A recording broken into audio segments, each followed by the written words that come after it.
Minisitiri w'ububanyi n'amahanga wa Repubulika ya Demokarasi ya Kongo Maritumba Nzeza yasoje uruzinduko rw'iminsi 2 yagiriraga mu gihugu cy'u Burundi. Hamwe na mugenzi w'u Burundi bemeranije ko bagiye kurwaniriza hamwe imirwi y'abarwanyi cyane cyane iy'abarundi iri muri Kongo. Mu bintu bikuru rero twaganiriye cyane ibiraba amahoro n'umutekano kumvire dusangiye uburyo ijya migwi ihungabanya umutekano mu bihugu byacu. Iyo migwi yose tubwiriza kuyirandurana n'imizi. Ni Albert Shingiro, Minisitiri w'ububanyi n'amahanga w'u Burundi. Mu Rwanda ubushinjacyaha burifuza ko urubanza rwa Paul Rusesabagina rwahuzwa n'urw'abandi bafunzwe bari mu mutwe wa FLN harimo umuvugizi wawo Kaliste Nsabimana uzwi nka Sankara na Hermen Sengimana. Hagati aho kandi u Rwanda rwerekanye abarwanyi 19 ruvuga ko ari abo mu mutwe wa Red Tabara urwanya ubutegetsi mu Rwanda.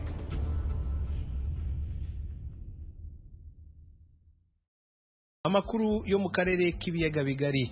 Abunganira Felicien Kabuga ukurikiranyweho ibyaha bya jenoside mu Rwanda basabye umucamanza mukuru w'urwego rwasigariye w'inkiko mpuzamahanga mpanabyaha ko umukiriya wabo atakoherezwa Arusha muri Tanzania ko ahubwo yaburanishirizwa Irahe mu gihugu cy'u Buholandi. Ni inkuru y'umunyamakuru w'ijwi rya Amerika Clave niyo nkuru uri i Kigali mu Rwanda.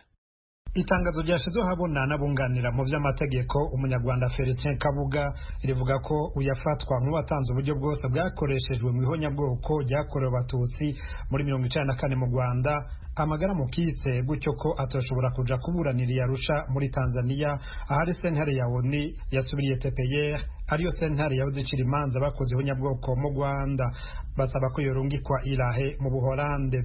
Sentare gasambura manza y'ipari mu Bufaransa giheruka kwemeza ko uyu mutama w'imyaka iri hagati ya 84 na 86 arungikirwa sentare mpuzamakungu yashiriweho u Rwanda TPR ubu igisata cayisubiriye kikaba kiri Arusha muri Tanzania ahahoze akorera TPR nyene. Yamara mu itangazo ry'abunganira Kabuga barimwo Maître Emmanuel Artit yagenywe na sentare ya Arusha itariki 2 z'uku kwezi kw'icumi kugira ngo afashe Kabuga bobo babona ko uwo baburanira atoshobora gushika Arusha kuburanirayo. Mu mpamvu yatanze harimo nko kuba ubuzima bwiwe budahagaze neza ndetse nuko muri Tanzania atangingo zikomeye zashizweho zo kwirindikiza c'umugera wa corona gutyo ko byobangamira ubuzima bw'uyu musaza asanzwe anafise ibibazo vy'ingwara zitandukanye nk'uko yabibwiye sentare y'ipari mu Bufaransa. Abo banyamategeko bavuga ko muri izo ngwara harimo diabete, umuvuduko w'amaraso ndetse n'ingwara yo mu bwonko ituma yibagira cane, byose bikiyongera ku busaza afise. Ikindi kandi yavuze ko kumujana Arusha ari kurenga uburenganzira bwiwe bwo kuba hafi y'umuryango wiwe kandi avyemerewe. Iryo tangazo ryongera riti Kabuga afite uburenganzira bwa mbere cane bwerekeye ubuzima bwiwe busanzwe ndetse n'uburyo isi ikeneye kwirinda no kugira isuku bijanye n'ikiza c'umugera wa COVID-19. Abamwunganira bongera bati kumurungika Irahe nivyo byo kubahiriza uburenganzira bwa Felicien Kabuga kandi ntihagire impungenge tugira ko butazokubahirizwa. Abo bamwunganira bavuga kandi ko adashobora kugira urugendo rurerure kugera Arusha kubera ubusaza n'ingwara zikomeye afise. Bavuga kandi ko iyo ngingo yonafasha sentare n'abacamanza gutegura neza urubanza mu mizi. Ati kumurungika Irahe nta ngaruka bizogira ku vyerekeye ingene urubanza ruzoburanishwa. Umucamanza Carmel Agius atwara MICT ariko rwego rwasubiriye TPR ruri Arusha muri Tanzania yemeje ko bamaze guhabwa ivyo vyifuzo by'abunganira Kabuga kandi ko bazogira ico babishikirije ko hanyuma. Ico bikoze iyo sentare yaratanguye imyiteguro kugira mu kiringo kitarenze ukwezi kumwe uru rubanza ruzobe rwamaze gutangura kuburanishwa. Haheruka gushigwaho abacamanza batatu bazoburanisha Felicien Kabuga barimwo umwongereza, umunyayirigwe n'umuganda. Kabuga niyarungikwa Arusha azosangayo abandi bahoze arabashikirankanje canke abakuru mu gisirikare ca kera bagirizwa ivyaha nk'ivyiwe. Hari n'abarekuwe canke bagizwe abere na sentare ariko bakiri Arusha kuko ibihugu vya Buraya birimwe imiryango yabo vyanse kubakira nabo bakanka gusubira mu gihugu cabo c'u Rwanda. Abo bagera ku 10 ubu batunzwe na ONU Arusha. Felicien Kabuga yatawe muri yo mitarike 16 z'ukwezi kwa gatanu guheze mu nkengero z'igisagara ca Paris umugwa mukuru w'Ubufaransa inyuma y'imyaka irenga 25 yaramaze arondegwa. yagirizwa ivyaha vy'ihonyabwoko ryakorewe abatutsi mu Rwanda muri 1994 gusa wewe n'abamwunganira barabihakana. Pierre Claver Nkuru, Kigali. Burundi na Repubulika ya Demokarasi ya Kongo bigiye gufatanya kurwanya imitwe y'inyeshyamba irimo iy'abarundi ibarizwa mu burasirazuba bwa Kongo. Byemeranijwe nyuma y'uruzinduko Minisitiri w'Ububanyi n'Amahanga wa Kongo yagiriye mu Burundi. Ni inkuru y'umunyamakuru w'Ijwi ry'Amerika Eloge Wiri Kaneza. Umushikiranganji w'imigenderanire ya Repubulika ya Demokarasi ya Kongo yabwiye abari mu nama i Bujumbura ko igihugu ciwe kitazigera kibera intambamyi Burundi kandi ko kitazigera cemera guha indaro imihari y'inyeshyamba ihungabanya umutekano w'ico gihugu kibanyi. Yibukije ko hari inzego, ibisata n'amahuriro hagati y'ibihugu bibiri hamwe n'ibindi bihuriramwo n'ivyo mu karere, ariko ko hakenewe yuko binagurwa no gukomezwa kurusha kubw'inyungu z'u Burundi na Kongo hatibagiwe akarere kose. Yamenyesheje ko adakekeranya ko Burundi buraje ushinga nabwo nyene n'imigwi ihungabanya umutekano ku butaka bwa Kongo. Marie Tumbanzeza yemeje ko imigenderanire y'u Burundi n'igihugu ciwe yatosekaye bitumwe no kwikekana. Uku niko yijeje abarundi. Ces dernières années, les relations entre nos deux pays ont souvent été mises à rude épreuve par des forces négatives qui profitent. Muri imyaka ishize imigenderanire hagati y'ibihugu byacu yarahungabanye kubera imigwi y'inyeshyamba yikitse inyuma y'akajagari ko ku mipaka yacu mu guteza umutekano muke n'amabatandukanye ku butaka bw'ibihugu byompi bibiri. Ibi byatumye haba ingendo y'ukwikekana no kutizerana aho kugira imigenderanire myiza ishitsa kwirangurwa ry'imigambi rusange n'umubano mwiza kubw'ineza y'ibihugu byacu n'abanyagihugu bavyo. Ngirenda bizeze ko Repubulika ya Demokarasi ya Kongo yabaye ikirimbiro ry'imigwi y'abavuka gihugu n'abanyamahanga mu buseruko bwayo itazigera iba ubwihisho canke ngo ihindaro imigwi na cane y'abarundi. Ne saurait servir de base arrière ni de sanctuaire à ces forces négatives, notamment à celles d'origine burundaise. Imwe muri iyo migwi y'abarundi mu buseruko bwa Kongo cane mu ntara y'Ibumanuko ni FNL twarwa na General Aloyize Nzabampema hamwe na Lord Tabara yitirirwa mu banyepolitike bagwanya leta y'u Burundi Alexis Nduhije atwara umugambwe MSD ubu akaba yahungiye mu mahanga nk'uko abategetsi b'u Burundi babishize mu birego n'inyandiko akatari gake bongera berekana abantu biyemerera ko bahoze muri uwo mugwi kandi ko ari we shebuja wabo. Uwo mugwi wa nyuma umaze iminsi wemanga ibitero vyakozwe hatari hake ku butaka bw'u Burundi. Albert Shingiro umushikiranganji w'imigenderanire y'u Burundi n'andi makungu ahejeje kwakira umutumire wiwe yavuze ko ivyo bumvikanye ko ari ngirakamaro rwose. Mu bintu bikuru rero twaganiriye cyane ibiraba amahoro n'umutekano kumvire dusangiye n'ico gihugu. Ico kintu ni kintu gikomeye cyane kuko ibihugu byose twari bibiri dukeneye ko biba mu mahoro ntangere ku buryo ijya migwi ihungabanya umutekano mu bihugu byacu hirya no hino cyane ku mupaka wa Kongo. Iyo migwi yose tubwirizwa kuyirandurana n'imizi ku buryo iyo migwi itazosubira kuvugwa mu mezi no mu myaka iri imbere. Hanyuma ikindi gikuru twavuganye nuko tubwirizwa kandi guteza imbere ibintu bijanye n'udandazwa hagati y'ibihugu byacu. Murazi yuko igihugu ca Kongo gifise abanyagihugu benshi dushobora gushorayo ibintu hamwe nabo nyene bagashobora gushora ibintu mu Burundi. Ico rero kintu twumvikanye yuko tubwiza gukora tugakorana inguvu. Urugendo umushikiranganji yajejwe imigenderanire ya Kongo n'andi makungu arugize mu gihe mu kwezi guheze hasibijwe inshuro zibiri zose inama yari guhuza abakuru b'ibihugu vya Kongo, Uburundi, u Rwanda, Uganda hamwe na Angola. Ni inama yari itegekanijwe kubera Goma ku mugwa mukuru wa Kivu y'Amajyaruguru. Muri iyi nama hari kuvugirwamo ingene hotuzwa imigwi y'abanyekongo n'abanyamahanga ihungabanya umutekano muri ico gihugu hamwe no mu bihugu bibanyi. Eroje buri kaneza. Kuri uyu wa mbere Minisiteri y'Ingabo mu Rwanda yerekanye abarwanyi 19 bemera ko ari abo mu mutwe w'inyeshyamba wa Red Tabara. U Rwanda ruvuga ko bafatiwe ku butaka bwarwo mu mpera z'ukwezi gushize mu karere ka Nyaruguru. Abo barwanyi beretswe itsinda ry'abasirikare baturutse mu bihugu bigize umuryango w'akarere k'ibiyaga bigari bya Afurika bashinzwe gucunga umutekano w'imipaka y'ibihugu bigize uwo muryango. Ni inkuru yakurikiranywe n'umunyamakuru w'Ijwi ry'Amerika Eric Bagirubusa. Umuhango wo kwerekana abarwanyi b'umutwe wa Red Tabara urwanya ubutegetsi bw'u Burundi wabereye mu ishyamba rya Nyungwe mu gitondo cyo kuri uyu wa mbere nk'uko byatangajwe n'ibitangazamakuru bya leta. Wabereye ku butaka bw'u Rwanda ku ruhande rw'akarere ka Nyaruguru mu murenge wa Ruheru. N'ubusanzwe agace ingabo z'u Rwanda zivuga ko bafatiwemo ku itariki ya 29 z'ukwezi kwa 9 uyu mwaka. Ni mu gihe Burundi bwo buvuga ko bwatewe ku itariki ya 25 z'ukwezi kwa 9 abarwanyi bagahita bahunga berekeza ku butaka bw'u Rwanda.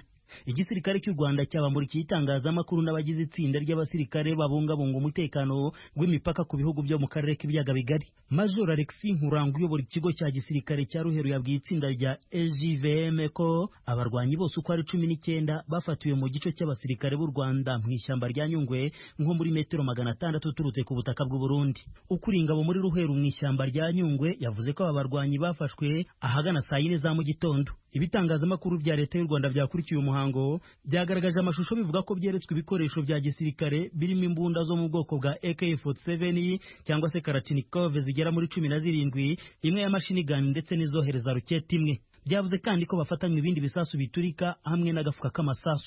Bwana Egide Nkurunziza uhagarariye itsinda ry'izi nyeshyamba yatangaje ko ugufatirwa ku butaka bw'u Rwanda byatewe n'uko bari bahunze imirwano yemeza ko bamazemo kwezi bahanganye n'ingabo za leta y'u Burundi. Yanavuze ko ubusanzwe ngo izo nyeshyamba zifite ibirindiro mu gihugu cya Repubulika ya Demokarasi ya Kongo, igihugu cyakunze gufatwa nk'indiri y'imitwe yitwaje intwaro. Muri uko guhunga iyo nyeshyamba yemereye isoko y'ijwi rya Amerika ko bisanze barenze imipaka y'u Burundi niko guhita bafatwa n'ingabo z'u Rwanda zirinda umutekano muri ako gace. Maze mu kwezi kurenga turwanira gutaha u Burundi, turwana n'igisirikare cy'u Burundi hamwe n'abafashanya nabo bayimbonera kure. Mu nyuma n'iseze no tugize teko turwana dupanga turwanira muri zikomene zegereye igihugu cy'u Rwanda byashika mu mutego tugatarwana naduye tumeze naduye mu mutego sanga tusanze kutaha u Rwanda tubunze bakani ingabo z'u Rwanda. Agace kamenye ko amashamba yameze nk'ayasa ubwo tusanga twambutse tukiraba mu mugongo wacu turaba igihugu cy'u Burundi ndetse tusanze mu mugongo wacu n'ahari ingabo z'u Rwanda mu mutego nuko abandi basigaye hakurya mu Burundi mu mashamba yo hakurya mu Burundi dusanze turi mu mutego ingabo z'u Rwanda. Colonel Ibwanga Rigobert umunyekongo uhagarariye itsinda rya EJVM yabwiye itangazamakuru ryakurikiranye uwo muhango ko nyuma yo gukora ubugenzuzi ku bivugwa kuri izi nyeshyamba we n'itsinda bari kumwe barahita bakora raporo ikazashyikirizwa abagize umuryango w'akarere k'ibiyaga bigari. Nous ne faisons que des rapports et des recommandations que nous adressons à notre hiérarchie. La hiérarchie, vous avez un certain nombre de... Tuzakora raporo ndetse dutange n'inama ku badukuriye. Mu badukuriye hari uko inzego zubatse nka komite y'abakuriye za Etat Major muri aka karere, hari n'inzego za ministeri n'inama y'abakuru b'ibihugu. Ku rwego rwacu rero icyo dukora ni ubugenzuzi no gukora icyegeranyo tuzagishyikiriza abakuriye za Etat Major muri aka karere. Un rapport que nous allons adresser au président du comité des chefs d'État Major qui l'enverra aux différents chefs d'état-major de la sous-région. Colonel Ibwanga Rigobert yasabye kandi inyeshyamba ziri mu mashyamba atandukanye muri aka karere k'ibiyaga bigari ko zakwitandukanya n'ibikorwa bidahwitse mu mugambi wo kubaka amahoro arambye. Nous voulons qu'il y ait la stabilité dans la région. Turashaka ko habaho ituze muri aka karere. Ibi ndemera ko biri kuba birakurikira ibiheruka kubera inemba sinzi niba mwarakurikiye aho habaye inama y'ibihugu byombi ku bashinzwe ubutasi ku ruhande rw'u Burundi n'urw'u Rwanda. Rero n'uruhererekane. Icyo dushobora gusaba nuko abakiri mu mashyamba bose badasohoka nk'uko abandi babikoze, muri make nabaha ubutumwa bw'amahoro kugira ngo haboneke umutekano mu bihugu, kugira ngo kandi habeho ubwisanzure bw'abantu n'ibintu mu karere. Qu'il y ait la libre circulation des personnes et des biens dans la région. Voilà. Isoko y'amakuru y'ijwi rya Amerika itubwira ko nyuma yo kumurika ku mugaragaro aba barwanyi bemera ko ari abaredtabara bajyanywe ku biro by'akarere ka Nyaruguru, maze abagize itsinda rya EJVM bakagenda babahata ibibazo umwe ku wundi. Icyakora igihugu cy'u Burundi cyo cyari cyifuje ko nyuma yaho aba barwanyi bafatiwe bashyikirizwa ubutegetsi bwacyo nta zindi nzego binyuzemo, bagacibwa imanza n'inkiko z'icyo gihugu. Niba nta gihindutse biteganijwe ko bitarenze kuwa gatatu w'iki cyumweru itsinda rya EJVM rizashyira ahagaragara ibizava mu bushakashatsi bari gukora. Umurenge wa Ruheru na Nyabimata Inyaruguru mu majyepfo y'u Rwanda ku bice byegereye ishyamba rya Nyungwe hakunze gufatwa nk'indiri y'ibikorwa bihungabanya umutekano, ariko ntibivugwaho rumwe n'ibihugu by'u Rwanda n'u Burundi. Kuri yacu yo muri iki gitondo reka tuyahere hirya no hino ku isi, twayateguriwe na mugenzi wacu Aloise Bigirimana. Urakoze Edi. Perezida Donald Trump yaratahutse mu ngoro ya White House ku mugoroba w'ejo ku munsi wa mbere avuye mu bitaro inyuma y'iminsi ine atwaweyo kuvurwa COVID-19. Agishika yaciye akura agapfukamunwa kandi yemeza ko agiye gusubira vuba mu myamamazo. imbere yaho Perezida Trump yanditse ku rubuga rwa Twitter ko abanyamerika bamaze gutakaza hafi abantu 210,000 kubera umugera wa corona, ariko ko ataco bakwiye gutinya bagumize umutima mu nda. Mu gihe atakwezi gusigaye ngo itariki y'amatora ya gatatu kwezi kwa11 igere, ibiharuro byerekana ko Trump azi inyuma y'umudemokrate Joe Biden bazohiganwa, kandi ijanwa ryiwe mu bitaro naryo nyene rizotuma bizomugora gusubira aho yarageze mu majwi. Mu kiganiro yahaye abamenyeshamakuru, umuganga amukurikirana Sean Conley yavuze ko Trump atahutse, ariko ko hagisigaye indwi kugira azakire neza burundu. Tukivuga kuri COVID, ishyirahamwe mpuzamakungu ryita ku magara y'abantu OMS rivuga ko umuntu umwe kwijana kubaba ku isi ashobora kuba yaranduye umugera wa corona. Umukuru w'igisata kijejwe ibikorwa byo gutabara muri OMS Michael Ryan yavuze ejo kuwa mbere ko iryo shyirahamwe rigereranya neza ko 10% by'ababa ku isi bashobora kuba baranduye. Icyo kigereranyo ca OMS gisigura ko hoba hamaze kwandura abantu bangana 760,000, byerekana ko abanduye barenga inshuro 200 ku biharuro bimaze gushirwa ahabona. Ibiharuro byashikirijwe na kaminuza John Hopkins yo muri Amerika byari birenze 35 ejo kuwa mbere, inyuma y'indwi abo uwo mugera umaze guhitana ku isi barenze 1,000,000.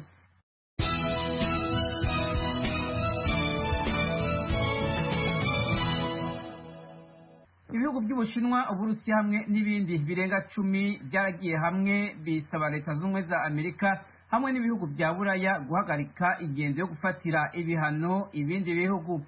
Ibyo bihugu bivuga ko ibyo bihano bituma kigora amakungu arimwo ko kurwanya COVID-19 kananirwa. Mu rwandiko rwasomwe n'intumwa y'Ubushinwa Zhang Jun muri ONU, ivyo bihugu byagiriza Amerika guhungabanya agateka ka muntu, kuvangura hisunzwe urukoba hamwe no kugumiza ibihugu mu bukene iyo bifatiwe ibihano. Ubwo rwandiko rwasinywe n'Ubushinwa, Uburusiya, Korea ya Ruguru, Irani, Nicaragua, Venezuela hamwe n'ibindi bihugu Amerika yafatiye ibihano.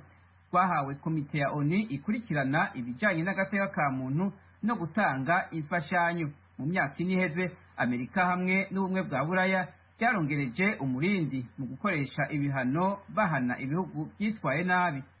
Perezida wa Mali wifata kibanza Bandawe yaragenye 25 bagize leta ejo ku munsi wa mbere, aho abasirikare bahawe ubushikiranganji bukomakomeye. Itegeko rya perezida ryasomwe ejo kuwa mbere ryerekanye ko ubushikiranganji bwo kwivuna abansi, ubw'umutekano, ubw'intwaro mu gihugu hagati n'ubwo kunywanisha abanyagihugu bwahawe abakoloneli b'abasirikare. Inyuma y'aho akagwi k'abasirikare kerekaniye ko kagenzura ubutegetsi inyuma ya kudeta yo ku 18 ukwezi k'umunani, ikibazo cabaye hagati y'abo basirikare n'ibihugu bibanyi byo muri CEDEAO kwari kumenya nimba leta mfata kibanza izohabwa abasivile izorongorwa n'abasirikare. Ariko mu gihe ibibanza bikomeye byagiye ku basirikare, abasivile nabo nyene barahawe bimwe mu bibanza bikomeye, harimwo n'ubushikiranganji bw'ubutungane bwahawe wahoze ari umushikirizamanza mukuru Mohamed Sido Diko. Abategetsi muri Afghanistan bavuze ko igitero c'umwiyahuzi kuri Buramatari cishe abantu hafi 8 ejo ku munsi wa mbere. Abantu 28 barakomeretse igihe umwiyahuzi yinjiza imodokari yiwe yuzuye ibisasu mu yindi miduga, harimwo iyarimwo Ramatura Yarmari, Buramatari w'intara ya Lagman mu buseruko bw'igihugu. Umushikiranganji w'intwaro mu gihugu hagati Tarek Aryan yaremeje ico gitero, yongera avuga ko hafi abapfuye bose ari abasivile. Byabaye mu gihe Perezida Ashraf Ghani aza yarashitse i Doha ejo kuwa mbere kubonana n'abategetsi ba Katari. Nyuma y'indwi zitatu hatanguye ibiganiro by'amahoro hagati ya leta ya Afghanistan n'abatalibani. Ibyo biganiro bigamije kurangiza intambara imaze imyaka 14 muri Afghanistan, byari kweze kuvaho habereye kutumvikana kukuntu ivyo biganiro byogenda.